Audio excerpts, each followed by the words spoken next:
ಸ್ನೇಹಿತರೆ ನಮಸ್ಕಾರ. ನಾನು ನಿಮ್ಮ ಆಟೋ ಗಂಗಾಧರ್ ನಲಮಂಗಲ. ಸ್ನೇಹಿತರೆ, ಈ ತಾಯಿ ಹೆಸರು ಮಾದೇವಮ್ಮ.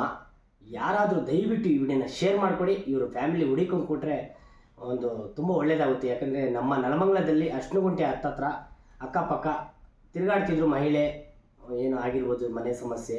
ಈಗ ಬಂದು ನಮ್ಗೆ ಅಡ್ರೆಸ್ಸು ಕೂಡ ಕರೆಕ್ಟಾಗಿ ಹೇಳ್ತಾ ಇಲ್ಲ. ಸ್ನೇಹಿತರೆ, ಈ ವಿಡಿಯೋ ಶೇರ್ ಮಾಡಿಕೊಟ್ರೆ ಅವ್ರ ಫ್ಯಾಮಿಲಿ ಜೊತೆ ಒಂದು ಮಾಡ್ಬೋದು. ಅದಕ್ಕೆ ಈ ವಿಡಿಯೋ ಮಾಡ್ತಾಯಿದ್ದೀನಿ. ಯಾಕೆ ಅಂದರೆ ಸ್ನೇಹಿತರೆ, ಈ ಹೆಣ್ಣು ಮಗಳು 2 ಗಂಟೆ ನಾವು ಕರ್ಕೊಂಬಂದಿದ್ದು ಸ್ಟೇಷನಿಂದ. ನಮ್ಮ ಪೊಲೀಸರು ಕಳಿಸ್ಕೊಟ್ರು. ಏಕೆಂದರೆ ಏನೇನು ಬೇಕೋ ಅಡ್ರೆಸ್ ಎಲ್ಲ ಹೇಳ್ತಾಯಿದ್ದಾರೆ. ಅದ ನಂತರ ಪೊಲೀಸರು ಎಲ್ಲ ಕಡೆ ಕಾಲ್ ಮಾಡಿ ತಿಳ್ಕೊಂಡು ಎಲ್ಲ ಕಡೆ ಫೋಟೋಸನ್ನು ಸೆಂಡ್ ಮಾಡಿ ಎಲ್ಲ ಮಾಹಿತಿಯನ್ನು ಪಡ್ಕೊಂಡ್ರು. ಯಾರೂ ಇಲ್ಲ ಅಂತ ಅಂದರು. ಸ್ನೇಹಿತರೆ ನೋಡಿ, ತಾಳಿ, ಬಳೆ, ವಾಲೆ, ಚೈನು, ಕಾಲು ಚೈನು ಎಲ್ಲ ಕರೆಕ್ಟಾಗಿ ಚೆನ್ನಾಗಿ ಹಾಕ್ಕೊಂಡಿದ್ದಾರೆ. ಯಾಕೆಂದರೆ ಒಳ್ಳೆ ಮಂತನದಿಂದ ಬಂದಿರೋ ತಾಯಿ, ನಮ್ಮ ತಾಯಿನೇ ಅನ್ಕೊಳ್ಳೋಣ. ಅದೇ ಥರ ನೋಡ್ಕೊಂಡು ಹೋಗೋಣ. ಈ ವಿಡಿಯೋನ ಶೇರ್ ಮಾಡಿಕೊಟ್ರೆ ಯಾರಾದರೂ ಫ್ಯಾಮಿಲಿ ಸಿಗ್ಬೋದು. ಮಾತಾಡ್ಸೋಣ ಬನ್ನಿ. ಅಮ್ಮ, ಏನು ಹೆಸರು? ಮಾದೇವಮ್ಮ. ಏನು ನಿಮ್ಮ ಗಂಡನ ಹೆಸರು?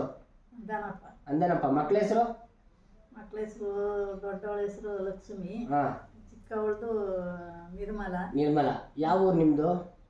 ನಮ್ಮದು ಸೆಟ್ಟಳ್ಳಿ, ಮಳವಳ್ಳಿ ಹತ್ರ ಸೆಟ್ಟಳ್ಳಿ. ನೋಡಿ ಸ್ನೇಹಿತರೆ, ಮಳವಳ್ಳಿ ಹತ್ರ ಸೆಟ್ಟಳ್ಳಿ ಅಂತೆ. ಈ ವಿಡಿಯೋನ ದಯವಿಟ್ಟು ಶೇರ್ ಮಾಡಿ ಪ್ಲೀಸ್. ಅಮ್ಮ, ನಿಮ್ಮದು ಯಾವ ತಾಲೂಕು ಬರುತ್ತೆ? ತಾಲೂಕು, ಜಿಲ್ಲೆ ನೋಡಿ ಸ್ನೇಹಿತರೆ, ಅದು ಕೂಡ ಗೊತ್ತಿಲ್ವಂತೆ. ಯಾಕೆಂದರೆ ಈಗ ತಾಯಿನ ನಮ್ಮ ಆಶ್ರಮದಲ್ಲಿ ಇಟ್ಕೊಂಡಿದ್ದೀವಿ. ದಯವಿಟ್ಟು ಈ ವಿಡಿಯೋನ ಶೇರ್ ಮಾಡಿ. ಹಾಗೆ ಅವ್ರ ಫ್ಯಾಮಿಲಿ ಬಂದರೆ ನೆಕ್ಸ್ಟ್ ವಿಡಿಯೋನ ಅಪ್ಡೇಟ್ ಕೊಡ್ತೀನಿ. ಈ ವಿಡಿಯೋನ ಶೇರ್ ಮಾಡಿಕೊಟ್ರೆ ಈ ತಾಯಿಗೋಸ್ಕರ. ಅವ್ರ ಫ್ಯಾಮಿಲಿ ಹುಡುಕಾಡ್ತಿರ್ತಾರೆ, ಎಲ್ಲಿ ಅಂತ ಗೊತ್ತಿಲ್ಲ, ಮನೆ ಯಾವ ಊರು ಏನು ಎತ್ತ ಅಂತ ಗೊತ್ತಿಲ್ಲ. ನಮಗೆ ಹೇಳ್ತಾ ಇದ್ದಾರೆ, ಎಲ್ಲ ಸುಳ್ಳು ಹೇಳ್ತಾ ಇದ್ದಾರೆ. ಯಾಕಂದರೆ ಆ ಠಾಣೆಗೂ ಕೂಡ ಇವರ ಹೇಳಿದ ಅಡ್ರೆಸ್ ಪೊಲೀಸ್ ಠಾಣೆಗೂ ಕೂಡ ಕರೆ ಮಾಡಿ ನಮ್ಮ ಪೊಲೀಸರು ಮಾಹಿತಿ ಪಡ್ಕೊಂಡ್ರು. ಯಾರೂ ಬಂದಿಲ್ಲ ಇದುವರೆಗೂ. ದಯವಿಟ್ಟು ಈ ವಿಡಿಯೋನ ಶೇರ್ ಮಾಡಿ. ನಮಸ್ಕಾರ.